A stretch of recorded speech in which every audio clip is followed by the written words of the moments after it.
خداوند فرموده که اگر بنده من دستشو بلند کرد 3 بار گفت یا الله، همه با هم بگیم عزیزان، یا الله یا الله یا الله، انا خلق من خلقک، دعای مورچه، ما بندگانی از بندگانت هستیم یا الله، ما بی نیاز از رزق تو نیستیم یا الله، ما بی نیاز از رحمت تو نیستیم یا الله.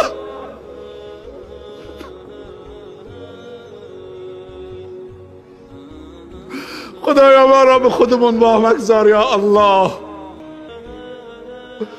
خدایا بارانی بر دلهای ما نازل بکن که درون ما رونق بگیرد. خدایا به داد دلهای ما برس که دلهای ما مرده، نه زمینها.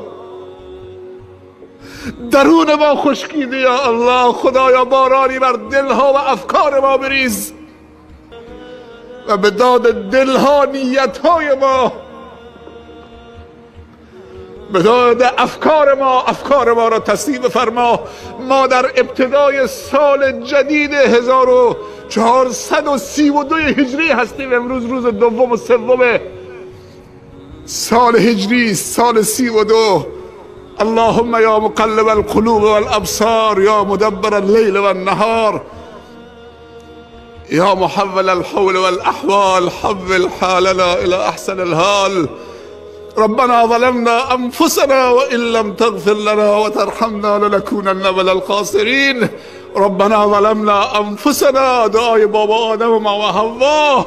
ربنا ظلمنا انفسنا وان لم تغفر لنا وترحمنا لنكونن من الخاسرین. ربنا ظلمنا انفسنا وان لم تغفر لنا وترحمنا لنكونن من الخاسرین. خدایا محتاج رحمتت هستیم. بعد از اینکه درون ما را شستید، پروردگارا، بعد از اینکه درون ما را شستید، پروردگارا، بعد از اینکه درون ما را شستید، باران رحمت مادی خودت را بر ما ببار. چون همه جا خوش شده، آبها عمیق شدند، چراگاه ها کم شدند،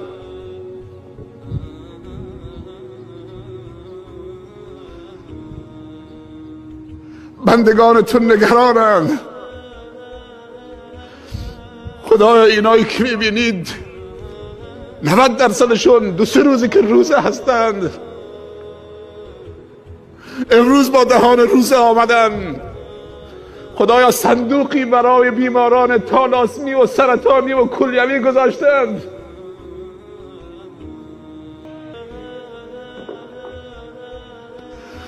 خدایا عجله‌ای برای رفتن ندارند. خدایا اگر تو اونها را بیامرزی و استغفار و توبهشون رو قبول بکنید، مشکل باران ندارند. مشکل این که دلشون خشکیده شده، توکل و ایمانشون و یقینشون و عقیدشون ضعیف شده و اخلاصشون خدشه‌دار شده و مسیر قلبشون منحرف شده. خدایا به این جمع نیازمند رحم بفرما. از خانه هاشون به این بیابان آمدن. تو خودت گفتی اگر بنده من دستشو بلند کرد 3 بار گفت یا الله یا الله یا الله، تو خودت گفتی که من شرمم میاد که دست بندم و خالی بر بگردونم. خودت گفتی ادعونی استجب لکم.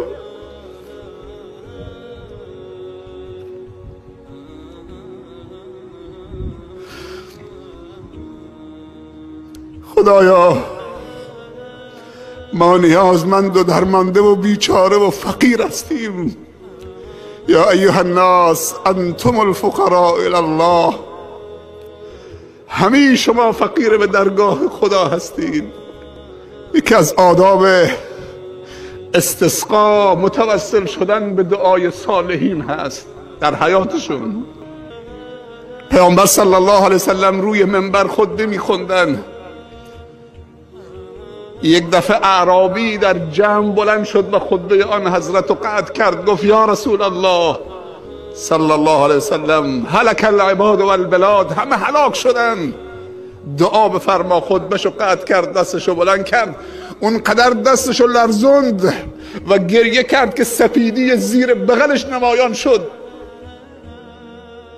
هنوز دستشو پایین نیاورده بود که ابری کل مدینه رو در بر گرفت و بارندگی شروع کرد و همینجور ادامه پیدا کرد تا هفته بعد. دوباره روی منبر بود خطبه میخوند.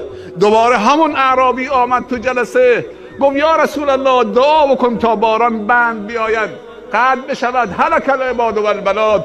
این دفعه دیگه چه؟ از شدت بارندگی سیل راه افتاده، عباد و بلاد همه هلاک شدن. پیامبر دوباره دستشو بلند کرد، گفت اللهم حوالینا ولا علینا، خدایا از سر ما بلند کن ببر تو اون تپه ها و اون جاها و جاهای دوردست.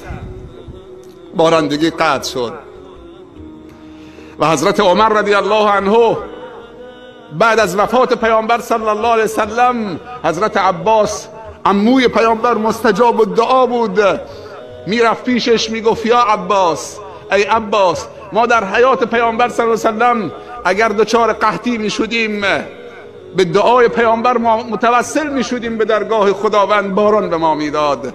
الان دیگه پیامبر نیست که دعا بکند، ای عباس به دعای تو متوسل میشویم که به درگاه خدا دعا بکنید تا خدا باران بدهد. که ما متوسل شدیم به یکی از کم سن و سال ترین بچه های عزیزمون، آمد برای ما شما دعا کرد.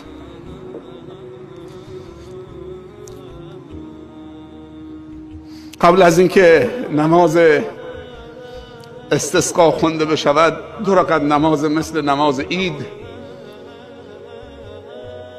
خطبه هم بعد از نماز می نشینیم تا آخر خطبه هم دیگر رو حلال بکنید. اگر 2 نفر تو این جمع باشن که به هم پشت رو هستن،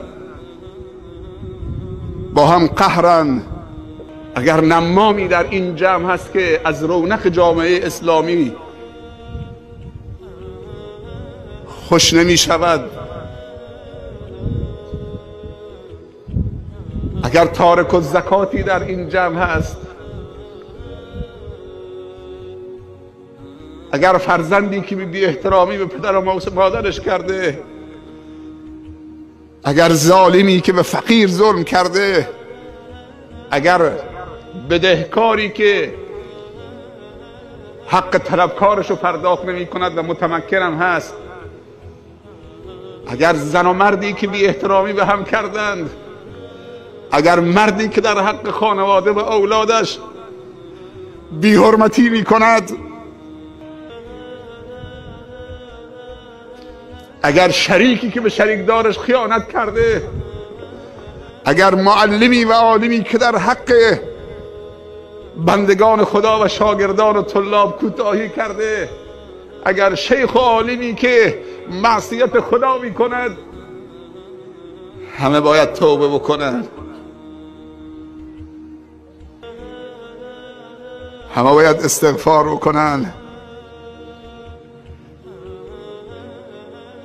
یک صفحه جدید، یک پرونده جدید.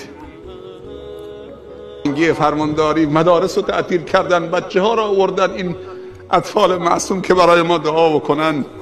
نیروی انتظامی راهنمایی و رانندگی، شهردار محترم که تصدیح این محل و امکانات و حتی آب برای وضو گرفتن آورده، تانکر آب، از همه فراموش شده را احیا بکنیم. از همه و همه تشکر میکنیم.